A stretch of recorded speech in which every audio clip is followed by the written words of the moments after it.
Israel और Iran के बीच में जो कन्फ्लिक्ट है उसकी मेन वजह क्या है, आइए जानते हैं इस वीडियो में। सो गाइस, जो पूरा मिडल ईस्ट आप देखेंगे, एक ज्योग्राफिकल एक मैप में देखेंगे पूरा मिडल ईस्ट, उसमें जितनी भी कंट्रीज आती हैं उसमें से सिर्फ एक कंट्री है जिसके पास न्यूक्लियर पावर है, यानी कि न्यूक्लियर बॉम्ब है। उसका नाम है इजराइल। सो इजराइल ने 1967 के आसपास फ्रांस की हेल्प लेकर न्यूक्लियर बनाया, पर उसको अनाउंस नहीं किया कि मेरे पास न्यूक्लियर बॉम्ब है।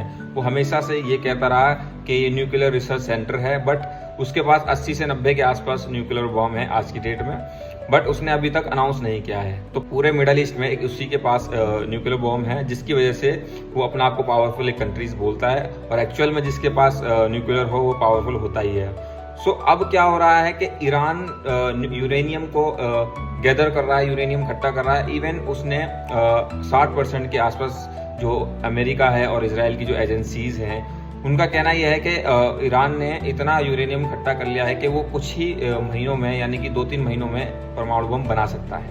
हालांकि ईरान जो है वो इसको नकारता है, वो बोलता है कि ये भी रिसर्च सेंटर है, सेम जैसे कि इजराइल ने कहा था अपने टाइम पर। ईरान का सबसे बड़ा न्यूक्लियर प्लांट जो है वो है नतांज, जहां पर माना जाता है 60% यूरेनियम इनरिचमेंट है, और इजराइल और अमेरिका के जो इंटेलिजेंस है उनकी नज़र उस पर रहती है। इसी वजह से अमेरिका ने B-2 बम्बर से उन पर अपने बंकर बास्टर बम से हमला किया था, फेड्रो और नतांज जैसे पावर प्लांट पर। बट ईरान का कहना है कि उन बम से कोई ज़्यादा बड़ा उनको लॉस नहीं हुआ है, कोई रिएक्टर लीक नहीं हुआ है। यानी अमेरिका को भी पता है कि उनके जो बंकर बास्टर बम्स हैं उससे भी ईरान के जो प्लांट्स हैं वो डिस्ट्रॉय नहीं हो सकते, बिकॉज वो ज़मीन के अंदर इतनी गहराई में है और बहुत ज़्यादा सेफ। सपोज करिए कि ईरान अगर परमाणु बना लेता है और अनाउंस कर देता है, तो पूरे जो ज्योग्राफिकल जो मैप है पूरे मिडल ईस्ट का वो चेंज हो जाएगा, बिकॉज एक और ऐसी कंट्री हो जाएगी जिसके पास न्यूक्लियर बॉम्ब होगा। और जैसे इजराइल का आज जो इजराइल अपने आप को पावरफुल बोलता है बिकॉज हैविंग न्यूक्लियर बॉम्ब, सो उस समय ईरान भी बोलने वाला होगा कि मेरे पास भी न्यूक्लियर बॉम्ब है। एक्चुअल में जो ईरान की जो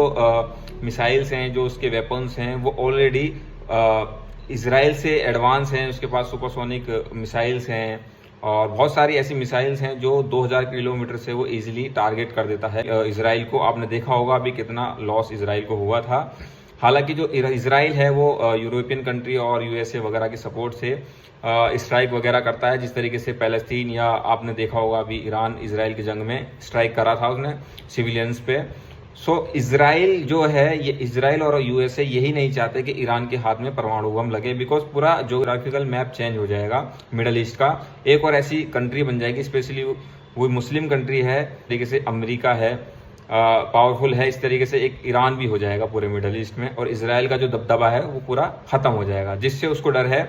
और इजराइल बोलता है कि ईरान के जो प्रोक्सी हैं जैसे हमास, हिजबुल्ला या यमन में हौतीज, इन लोगों का जो पावर है वो भी बढ़ जाएगी और इजराइल को इजिली वो टारगेट और ज़्यादा करेंगे। तो इजराइल को इसलिए अपना डर है, इसी वजह से वो ईरान को नहीं चाहते कि वो परमाणु बम बनाए। तो ये जानकारी आपको कैसी लगी ज़रूर बताना।